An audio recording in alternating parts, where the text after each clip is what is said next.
Bismillahirrahmanirrahim. Assalamualaikum warahmatullahi wabarakatuh. Jumpa lagi rekan-rekan Prodi Hukum dengan saya Meliana Damayanti. So hari ini dua pertemuan terakhir sebelum kita melakukan UAS. Jadi sudah kepada poin yang terakhir gitu ya dari hukum pidana selama 1 semester ini. Jadi untuk penutupnya, bagian penutup saya mengangkat atau saya sesuai dengan RPP itu harus menjelaskan terkait perkembangan keilmuan hukum pidana hingga saat ini ya. Karena sangat panjang bahasannya, maka saya bagi dua. Untuk yang pertama ini, di hari ini saya akan menjelaskan tentang perkembangan secara umum, kemudian nanti terkait perkembangan hukum pidana dengan teknologi dan juga hukum pidana yang lainnya yang akan kita lihat di kontennya. Tapi sebelumnya seperti biasa saya persilahkan teman-teman untuk berdoa di posisinya masing-masing.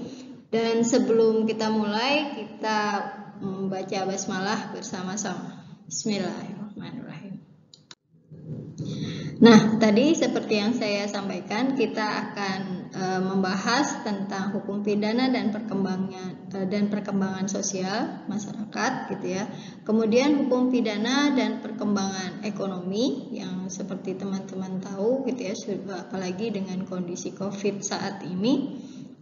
Baik ketika masa Covid down gitu ya, serta masa new normal setelah atau masih dalam transisi Covid gitu ya, karena belum clear, belum bersih benar gitu ya kondisi bumi kita saat ini. Diperkirakan ilmuwan kesehatan itu menyampaikan bahwa untuk hilang sama sekali Covid itu mustahil gitu ya, paling tidak butuh waktu 2 tahun untuk mengurangi kondisi serta kemampuan dari makhluk yang namanya manusia untuk bisa beradaptasi gitu ya. Jadi 2 tahun gitu ya untuk bisa seperti kondisi seperti ini.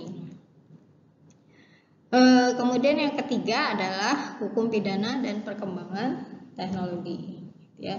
Jadi nanti saya akan menjelaskan bagaimana internet itu walaupun di Indonesia itu masih banyak kawasan-kawasan yang black spot gitu ya, tidak ada atau blind spot gitu ya, yang tidak ada jaringan internetnya gitu ya. Tapi secara hitungan dan secara research gitu ya, menyatakan bahwa Indonesia itu termasuk negara dengan pengguna internet tertinggi gitu ya, karena tadi untuk belanja online gitu ya. Baik, tidak menunggu waktu lama, kita langsung ke pembahasannya gitu ya. Baik, kita masuk ke bagian pertama, hukum pidana dan perkembangan sosial. Jadi kalau kita melihat perkembangan hukum pidana, jadi balik lagi gitu ya ke pengertian hukum, kemudian bagaimana menurut asas hukum bahwa hukum itu harus hidup dalam masyarakat gitu ya, harus tumbuh dari masyarakat gitu ya, maka hukum pun harus bisa gitu. Harapannya, idealnya hukum juga harus bisa menjawab segala hal sesuai dengan perkembangan masyarakat. Nah, berdasarkan penelitian, kajian dan pemikiran hukum pidana saat ini makin diperlukan guna mengantisipasi perkembangan masyarakat tadi ya. Dengan perkembangan masyarakatnya, maka kejahatannya semakin canggih gitu ya, maka hukumnya harapannya juga mampu menjadi ujung tombak untuk memberi kepastian dan melindungi warga negaranya. Nah, bahkan dalam perkembangan hukum pidana ternyata arus dari persoalan itu menggema dan menghantam teori-teori yang telah diajarkan kepada pembelajar hukum sebelumnya. Jadi memang di kami gitu ya, kalau saya gitu ya, banyak teori-teori baru yang kemudian berkembang, kayak misalnya hukum pidana restoratif justice gitu ya, yang di restoratif justice yang diperlakukan kepada anak-anak gitu ya, karena melihat perkembangannya gitu, bahwa anak itu nggak bisa dihukumi seperti orang dewasa gitu, karena dia pertama dia belum cukup umur gitu ya untuk menanggung segala kesalahannya. Kemudian yang kedua, dia masih proses yang panjang untuk bisa memperbaiki diri, dan bisa gitu ya, kemungkinan besar anak itu menjadi baik itu masih sangat besar. Maka dilakukanlah pertimbangan kajian terhadap tadi restoratif justice, sehingga itu untuk orang-orang yang belajar atau lulusan hukum tahun lama itu harus segera mengupgrade gitu ya, mengupdate data yang mereka terima untuk bisa menjadi applicable gitu ya, bisa digunakan gitu ya untuk masa sekarang dan bisa menjawab permasalahan yang ada sekarang. Nah, pada kenyataannya perkembangan masyarakat ini menimbulkan dampak positif dan negatif, jelas ya. Jadi satu titik perkembangan masyarakat, maka itu bisa menjadi bumerang gitu ya. Satu titik juga itu menjadi satu yang potensial gitu. Misalnya contoh konkret itu kan terkait bagaimana kita mendayagunakan internet dengan baik gitu ya, yang tidak hanya untuk nulis status karena kita protes pada sesuatu atau kita mengeluarkan unek-unek gitu ya seharian gitu ya, jadi kita tulis di status biar seluruh orang dunia itu bisa baca. Karena ketika penggunaan internet ini itu menghilangkan batas-batas gitu ya, kalau bilangnya itu border workingnya hilang gitu ya, batas-batas bekerja, batas-batas belajar itu hilang. Bahkan untuk pendidikan sendiri, Menteri Pendidikan dan Kebudayaan itu juga menyampaikan bahwa akan ada kampus merdeka. Artinya teman-teman kalau misalnya tertarik belajar di UI untuk mata kuliah tertentu, maka bisa mengajukan, saya pengen belajar mata kuliah A gitu ya, dengan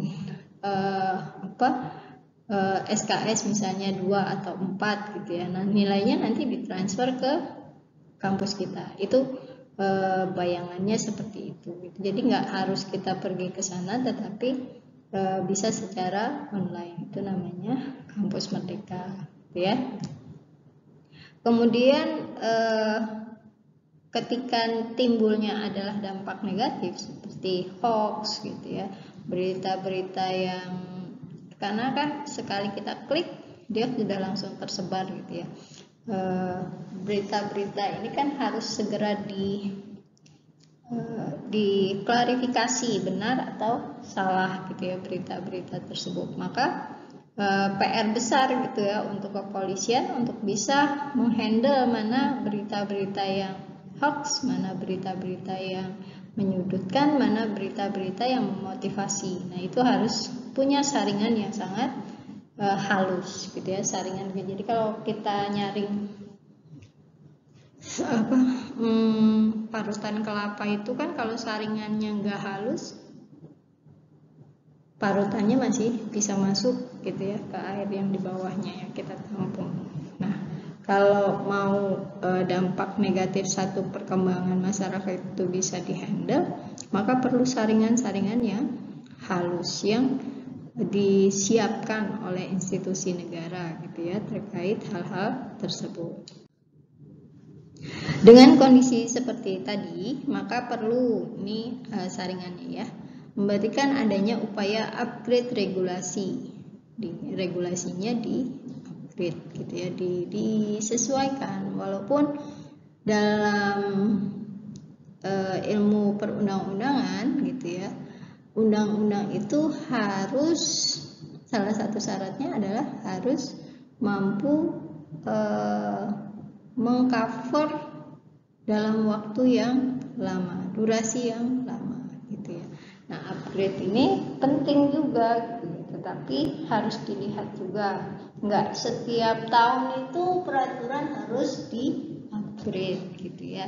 Karena kalau seperti itu selalu ada perubahan, berarti ada yang salah dengan undang-undang tersebut. Kemudian terhadap peraturan hukum pidana juga diupayakan agar mampu menjawab kebutuhan hukum di masyarakat.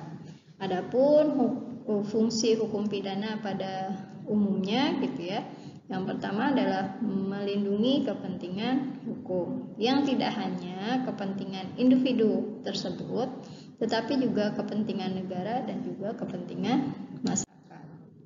Nah, menurut Andi Hamzah, ini adalah pakar ilmu hukum gitu ya, mengemukakan adanya teori 3R plus 1D gitu ya, reformation, restraint, retribution, dan deterrent gitu ya. Reformasi artinya memperbaiki atau merehabilitasi penjahat menjadi orang baik dan berguna bagi masyarakat. Jadinya orang yang dihukum itu sedang dilatih gitu ya. Kamu tuh ada yang salah di masyarakatnya. Misalnya dia senang mencuri, maka diinstal ulang gitu ya pemahamannya bahwa mengambil barang orang lain itu salah, nggak bisa kamu melakukan itu terus-terusan gitu ya. Jadi harus dikurangi kebiasaan seperti itu. Nah, penjara itu menjadi wadah yang diharapkan mampu gitu ya memperbaiki atau merehabilitasi penjahat yang menjadi orang baik dan berguna bagi masyarakat gitu ya. Dulu kita melihat orang tatoan itu identik dengan tanda kutip gitu ya, identik dengan penjahat. Tetapi kondisi sekarang tato itu sudah menjadi lifestyle, maka harus dilihat gitu ya. Kayak Melanie Subono ya, Melanie Subono itu juga wanita yang bertato gitu ya, tetapi dia punya perilaku yang baik gitu ya, maksudnya di masyarakat itu nggak mencuri, nggak apa gitu ya. Ini Subandung, anaknya Andre gitu ya.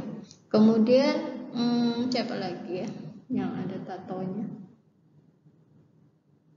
Ya banyak lah ya yang punya tato gitu. Tetapi maksud saya tren tato saat ini itu bukan lagi identik dengan orang jahat gitu ya, tapi sudah menjadi lifestyle orang-orang tertentu, bahkan artis itu kan sudah banyak yang pakai tato-tato gitu. Walaupun nanti kalau jadi orang tua, yang maksudnya orang yang sudah tua gitu ya, kulitnya akan keriput gitu ya, tato-tatonya nggak akan segagah saat ini gitu ya. Ini salah satu fungsi dari hukum pidana gitu ya. Tujuan hukum pidana yaitu yang pertama reformasi, kemudian yang kedua restraint, maksudnya mengasingkan pelanggar dari masyarakat, juga tersingkirnya pelanggar hukum dari masyarakat, berarti masyarakat itu menjadi aman. Jadi asingkan, mengisolasi gitu ya orang-orang yang melakukan kesalahan, ditempatkan pada satu tempat gitu ya. Jadi yang sehat, yang masyarakatnya aman, ya sudah amankan saja di situ gitu. Nggak harus bergabung dengan para pelanggar ataupun penjahat gitu ya.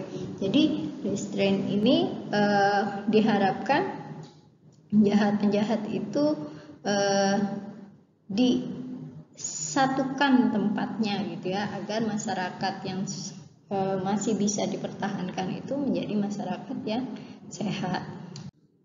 Kemudian ada lagi retribution atau pembalasan terhadap pelanggar hukum karena telah melakukan kejahatan. Retribution ini artinya kalau rehabilitasi itu lebih membuat dia mengupgrade atau menginstal dengan pemikiran yang baru gitu ya. Tapi kalau retribution ini lebih kepada dampak jera agar dia tidak melakukan lagi. Misalnya dia melakukan pembunuhan gitu ya. Nah, agar tidak terulang lagi, maka dia perlu diberi tekanan-tekanan ketika di dalam penjara itu yang membuat dia harus berubah, tidak senang membunuh gitu ya. Karena membunuh itu, kalau teman-teman tahu, kalau dalam agama yang saya anut gitu ya, agama Islam, ketika kita membunuh seseorang yang dia adalah haram untuk dibunuh, maka itu seperti menghilangkan satu dunia ya. Jadi harga nyawa manusia itu menurut hukum Islam itu sangat mahal ya. Kemudian yang keempat, tujuan dari hukum pidana adalah deterrence, membuat jera, mencegah sehingga baik terdakwa maupun individual ataupun orang lain yang potensial menjadi penjahat akan jera dan takut untuk melakukan kejahatan karena melihat pidana yang dijatuhkan kepada terdakwa. Misalnya hukuman 15 tahun penjara, nah dia nggak boleh kemana-mana tuh, 15 tahun penjara gitu ya, terkukung dalam aturan-aturan yang mengikat dia gitu ya, nggak boleh keluar malam-malam, nggak boleh A, nggak boleh B, nggak boleh C gitu ya, banyak gitu ya. Kalau di penjara itu kan dia harus tinggal di satu ruangan yang sama dengan beberapa orang dan seterusnya gitu ya, yang dibuat berkesan tapi menakutkan gitu ya. Kayak misalnya saya pernah jumpa TKI yang di Malaysia, tetapi dia masuk secara ilegal, maka di sana diberi hukuman itu selama 10 bulan gitu ya, di penjara 10 bulan. Nah, kemudian setelah 10 bulan dia akan diberi pilihan, kamu mau kerja sebagai buruh di sini dengan harga yang minim gitu ya, harga yang nggak standar lah, karena kan dia ilegal. Jadi dia harus uruskan surat-suratnya untuk bisa legal gitu kan. Nah, untuk pengurusan surat itu kan butuh dana yang tidak sedikit bagi mereka. Jadi kalau yang yang legal itu biasanya diurus itu kalau 5 tahun yang lalu gitu ya, sekitar 6.000 ringgit. 6.000 ringgit kali 3,5 jadi berapa? 18 lebih lah ya, 20 jutaan itu untuk pekerja. Misalnya dia bekerja 2 tahun di sana, maka visanya yang diuruskan seperti itu. Nah, dia diberi pilihan itu, atau gitu ya, bekerja di sana atau dikembalikan ke Indonesia.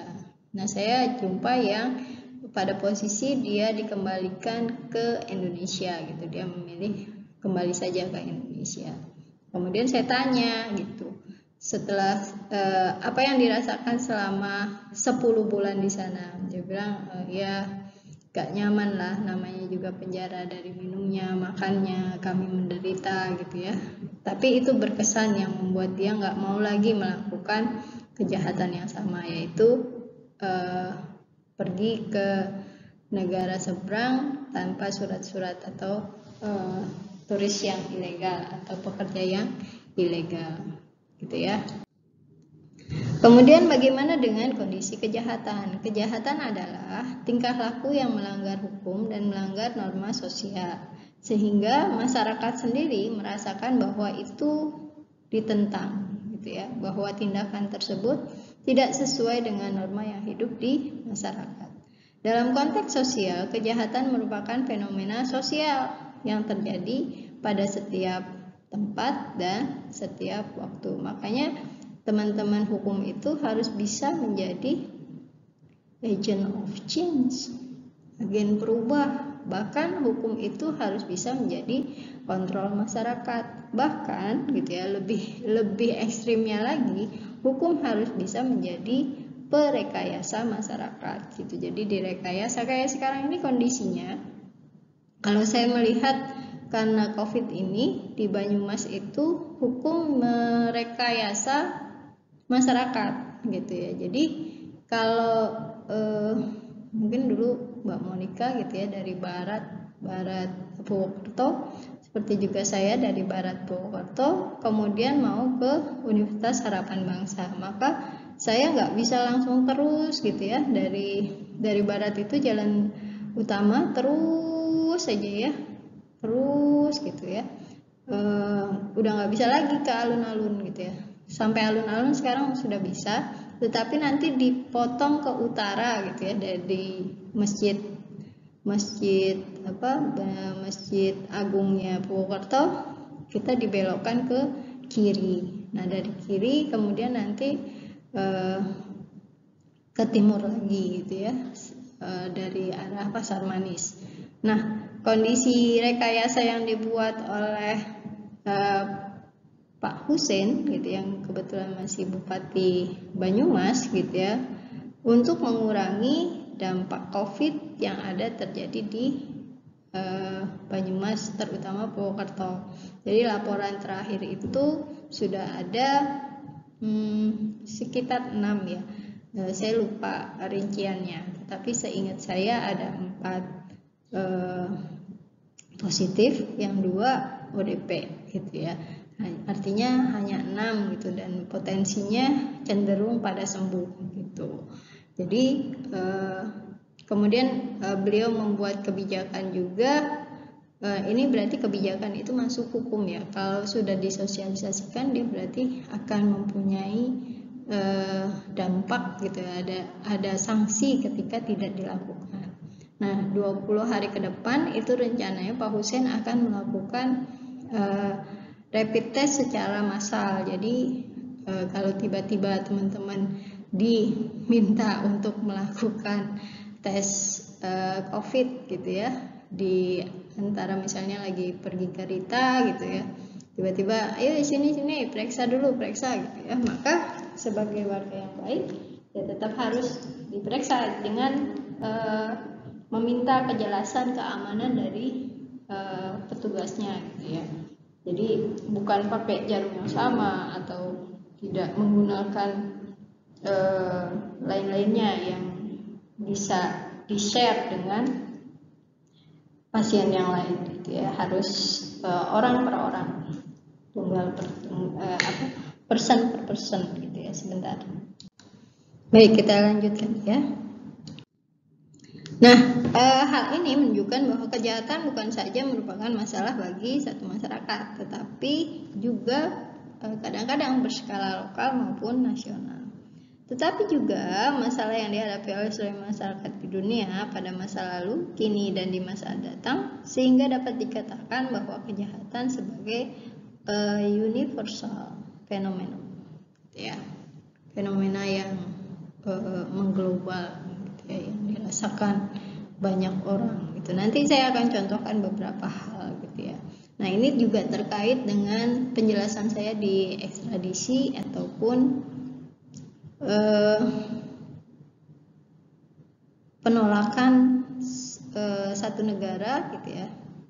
Penolakan satu negara terhadap negara yang lain atau warga negara lain untuk masuk ke negara tersebut, itu dibolehkan gitu ya. Persona non grata gitu ya, itu persona non grata itu artinya dia tidak diizinkan masuk ke negara tersebut. Kayak misalnya Amerika menolak waktu itu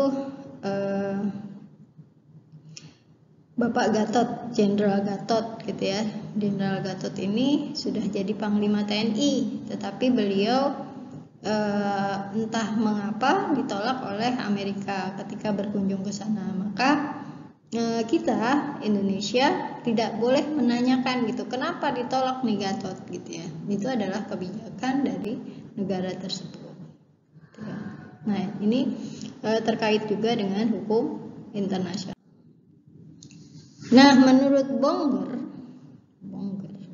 arti kejahatan dipandang dari sudut formil menurut hukum adalah satu perbuatan yang oleh masyarakat, dalam hal ini negara diberi pidana. Jadi dia sudah tentukan nih mana-mana aja tindakan yang boleh dikenakan pidana, mana-mana saja tindakan yang butuh payung hukum untuk dipidana. Strategi pemberantasan kejahatan menunjukkan bahwa pendekatan penal, nah ini yang dilakukan gitu ya, kebanyakan oleh ahli hukum pidana itu. Strategi pemberantasan kan nih banyak banget kejahatan. Kalau terus meningkat kan itu bahaya. Maka kalau sudah bicara kebijakan harus membuat bahwa kejahatan itu cenderung menurun gitu, nggak boleh ajak ataupun menanjak terus gitu, tetapi harus dibuat menurun. Bagaimana strateginya? Yang pertama adalah digunakan pendekatan penal. Penal itu pidana. Pemberian pidana bagi pelaku kejahatan masih menjadi pilihan yang banyak dilakukan oleh negara-negara mayoritas di dunia. Meskipun harus disadari bahwa pendekatan ini bukanlah strategi tunggal, ya. Karena pemberantasan kejahatan tidak dapat dilakukan secara parsial, secara bagian per bagian, tetapi harus integratif. Nah, sebagaimana disampaikan oleh Prof, ini udah Prof ya, Barda Nawawi Arif, beliau dosen saya ketika di Undip gitu ya, Pak Barda. Pendekatan kebijakannya dalam arti ada keterpaduan antara politik kriminal dan politik sosial. Jadi harus digandeng gitu ya. Kenapa terjadi kejahatan? Selama ini kan sering tergambar bahwa kemiskinan adalah satu titik yang menyebabkan meningkatnya kejahatan. Maka harus dibuktikan nih gitu. Kalau teman-teman yang nanti berkecimpung sebagai peneliti itu harus dibuktikan kemiskinan pada titik yang mana yang menyebabkan terjadinya pencurian. Apakah karena kebutuhan pokok ataukah karena kebutuhan sekunder maupun tersier. Serta gitu ya, keterpaduan upaya penanggulangan secara penal atau represif dengan pendekatan non penal atau preventif. Represif itu menekan jumlah kejahatan tidak bertambah, sementara preventif itu adalah pencegahan. Jadi represif dia menekan ya, jadi menekan. Jadi kalau misalnya nanti saya tanya apa strategi pemberantasan kejahatan gitu ya, kemudian ada represif dan juga preventif, teman-teman harus paham. Ilmu hukum ini juga mengenal 5 bentuk, yakni dogmatik hukum, dogma-dogma atau asas-asas hukum gitu ya.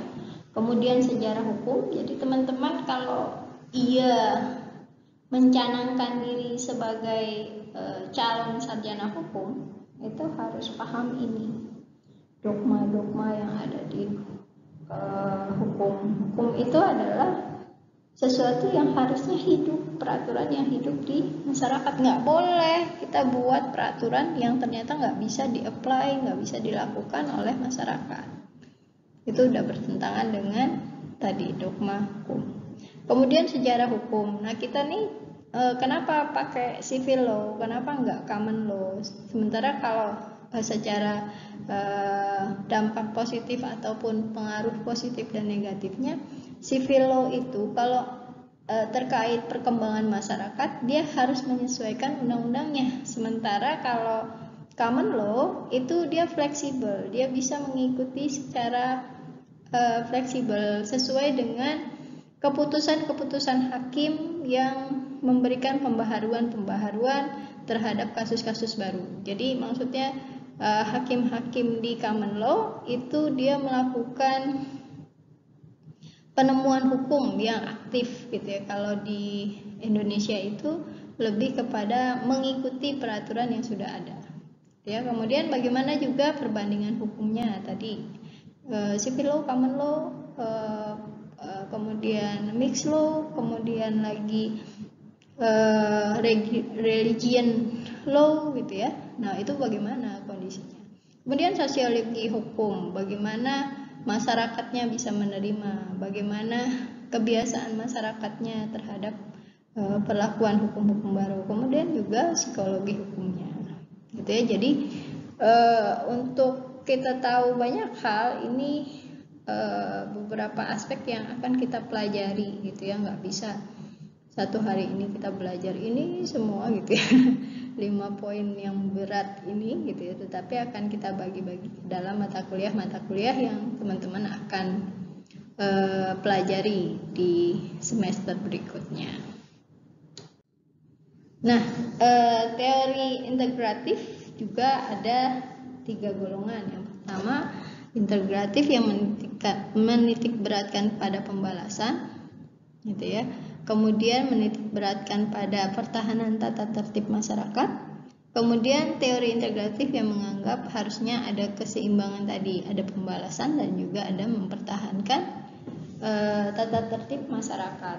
Maka ini memang perlu kajian yang dalam. Biasanya dalam pembuatan undang-undang itu pemerintah tidak hanya membuat berdasarkan masukan-masukan dari menterinya, tetapi juga akan melakukan diskusi-diskusi aktif dengan para akademisi, termasuk juga dengan dosen dan mahasiswa, ya. Nah, sekarang kita masuk ke poin yang kedua. Nah, dari tadi masih poin pertama, ya. Jadi kalau yang poin kedua itu terkait aktivitas kehidupan di dalam masyarakat yang terus berubah, gitu ya. Karena apalagi terutama, gitu ya, bagian ekonomi. Perubahan ini begitu jauh melampaui nilai-nilai yang berbeda dari nilai-nilai yang hidup sebelumnya. Jadi udah nggak ada lagi batas, gitu ya, antara misalnya saya mau pesen barang di Semarang, ternyata barangnya itu saya pesen orang yang menjual itu di Semarang, tetapi barangnya di Pekalongan, gitu ya. Tetapi dalam waktu yang sudah disepakati barang itu sampai, gitu ya, dengan pembayaran yang sudah dilakukan di awal dan seterusnya. Jadi nggak ada batas-batasan lagi. Kalau dulu kan, aduh jauh banget ya, ke Semarang dulu, terus ke Pemalang, baru ke Jakarta, nanti bayarnya di Purwokerto, gitu ya. Tetapi udah nggak ada seperti itu lagi, sudah tidak ada hal yang demikian. Maka batas-batasannya hanya perlu, yang penting adalah kalau yang saya lihat kepercayaan, gitu ya, terhadap baik konsumen maupun penjualnya, sellernya. Nah, ini ada beberapa case study, gitu ya. Study case, gitu ya, yang harus teman-teman pahami. Yang pertama, misalnya ada kasus itu, ini saya nggak bicara penyelesaiannya, ya, tetapi saya menggambarkan bahwa ini adalah bagian yang kena hukum pidana, gitu ya, hukum pidana ekonomi. Satu perusahaan yang akan go public. Go public itu artinya sahamnya ditawarkan kepada orang-orang. Nanti kalau teman-teman ikut kelas ekonomi, Bu Esti, boleh nggak saya izin masuk untuk misalnya ada mata kuliah terkait saham, gitu, untuk tahu aja, untuk tahu, gitu ya. Sebenarnya perdagangan saham itu gimana? Nanti kamu tinggal membandingkan dalam hukum Islam, sebenarnya boleh nggak sih kita jualan saham, gitu ya. Tapi pengetahuan terkait penjualan saham itu harus ada, gitu, agar teman-teman tahu, gitu ya, ini apa sih, gitu ya. Nanti kemudian disesuaikan lagi, gini, ini sesuai nggak, karena kita sudah belajar PAI bahwa orang muslim itu setiap melakukan tindakan harus ada ilmunya, gitu ya. Maka dicari dulu hukum menjual saham itu seperti apa, ya. Nah, ini ceritanya sebuah perusahaan yang akan go public, mengatakan bahwa dana yang terkumpul akan digunakan untuk membayar hutang perusahaan. Dengan demikian, perusahaan tidak membayar bunga bank dan keuntungan dapat dibagikan kepada pemegang saham. Tetapi setelah dananya terkumpul, ternyata dana itu bukan membayar hutang perusahaan, tetapi untuk investasi. Kondisi yang terjadi ketika dia memperluas pabriknya gitu ya, membuat pabrik, apabila di kemudian hari ternyata perusahaan tersebut untung, maka itu tidak menjadi masalah, tetapi akan menjadi masalah bahwa perusahaan itu merugi. Siapa yang nanggung gitu ya? Sementara uang-uang ini harus segera dikembalikan kepada dividennya yang punya atau pemegang sahamnya gitu ya. Harus dikembalikan hal tersebut gitu ya. Kemudian yang kedua, kasus first travel menyeret 3 orang, yaitu Andika Surahman, Anissa Desvitasari Hasibuan, dan Siti Nuraida Hasibuan alias Kiki Hasibuan. Anissa dan Kiki mendekam kali ini perempuan di lapas perempuan kelas 2A Bandung, sedangkan Andika menghuni lapas Gunung Sindur. Bos first travel Andika Surahman divonis 20 tahun, sedangkan istrinya Anissa Desvitasari Hasibuan divonis 18 tahun. Kenapa mereka di penjara? Karena Andika dan Anissa terbukti melakukan penipuan perjalanan umroh, dan melakukan ini yang bikin dia berat, selain penipuan juga pencucian uang dari duit setoran jemaah umroh. Adapun Kiki Hasibuan dihukum 15 tahun penjara. Kasus first travel kembali mencuat saat MA menyatakan aset first travel dirampas negara. Hal ini terungkap dalam putusan kasasi nomor 3096K pidana khusus 2018 yang dilansir oleh MA pada hari Jumat 15 November 2019. Putusan ini diketok oleh Ketua Majelis Andi Samsan Nganro dan anggota Edi Amri dan Marguno. Jadi ini jadi pertanyaan gitu kan, harusnya kembali kepada orang-orang yang menyetor atau jemaah umroh yang dirugikan gitu ya, tetapi ternyata masuk ke dalam negara. Nah ini kan dipertanyakan, terus siapa yang nyelesain duit-duitnya jemaah yang ditipu gitu ya. Kemudian yang baru lagi, Rose Albert Medlin, buronan FBI atau Federal Bureau of Investigation dari Nevada, di negeri Nevada, tercatat masuk ke Indonesia sejak November 2019. Kemudian dia menyewa sebuah rumah besar gitu ya di Jakarta. Saat itu warga negara Amerika ini mengunjungi Indonesia dengan menggunakan visa turis. Padahal visa turis itu harusnya habis di 30 hari. Ya hari aktifnya tuh paling cuma 25 hari gitu ya. Tapi ternyata dari November 2019 sekarang sudah dia ketangkap Juni ya.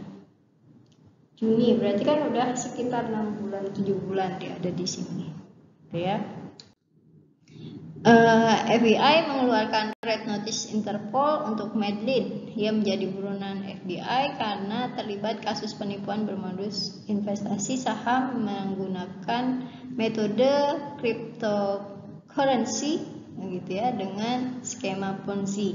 Ini teman-teman bisa lihat ya, yang Ponzi itu skemanya dia menjanjikan keuntungan tanpa melakukan banyak hal, itu penipuan ya. Jadi kamu investasi ke saya 100 juta, nanti saya kembalikan 1 miliar, tapi nggak ngelakuin apa-apa ya. Nah ini masuknya dalam cryptocurrency skema Ponzi ya. Dari hasil penipuan itu ia meraup sekitar 722 US dollar, 722 juta US dollar atau sekitar 10,8 triliun rupiah. Banyak ya, kayaknya saya nggak pernah pegang bang. Nah ini contoh gitu ya, contoh grafik yang bisa teman-teman baca gitu, penipuan oleh pelanggan, penyalahgunaan aset, penipuan laporan keuangan, penipuan sumber daya manusia gitu ya, pelanggaran hukum anti monopoli, pencurian kekayaan intelektual, penipuan pajak. Ini sekian pelanggaran atau kecurangan yang bisa saya contohkan gitu ya, dari banyak-banyak kejahatan lainnya. Sekarang yang teknologi, saya lebih ke grafis ya, infografis gitu. Jadi secara teknologi itu kan perilaku pengguna Indonesia itu yang menggunakan internet itu sudah hampir 132,7 juta. Dari kita itu sekarang di posisi 250 juta orang gitu ya. 250 juta, 260 juta gitu ya. Sementara yang pakai internetnya sudah 132,7 juta. Bukan jumlah yang sedikit gitu ya. Terus apa aja yang dipakai gitu ya. Ini ada Chrome itu lebih tinggi dari Mozilla gitu ya. Kemudian dari internet download dan sebagainya. Opera gitu ya. Opera itu 0,4 karena memang banyak gangguan dia. Yang paling mudah adalah Chrome. Kemudian perilakunya bagaimana, mereka menggunakan internet itu untuk apa sih gitu ya. Yang paling mudah terbaca kan di sini di media sosial gitu. Kemudian ada yang buat hiburan, nonton, dengerin musik dan sebagainya. Kemudian ada juga untuk berita gitu, dan lain-lainnya. Nah, kita lihat ini adalah sejumlah kejahatan cyber yang ada di Indonesia gitu menurut media Indonesia. Ada cyber terrorism gitu ya, propaganda terorisme melalui internet, atau ada juga skimming, mencuri informasi melalui strip magnetik kartu kredit. Biasanya di ATM gitu ya diberikan ada isolasi gitu ya, isolasi yang mampu mendetek hal tersebut. Jadi kalau kita absen sidik jari itu juga bisa gitu ya, dengan sidik jari kawannya kasih selotip terus kita tempelin deh di skinnernya itu ya, di skimmingnya itu nanti akan kedetek gitu ya. Saya nggak ngajarin itu ya, tapi itu ilmunya. Kemudian di face, mengubah tampilan web untuk tujuan tertentu. Nah, ini hacker juga ada gitu. Kemudian crashing, merusak keamanan sistem komputer untuk mencuri, membajak, menyebarkan pirate gitu ya, membajak, menyebarkan virus hingga melumpuhkan sasaran. Ini pernah juga terjadi ketika rumah sakit Harapan Kita dihack gitu ya, dibajak oleh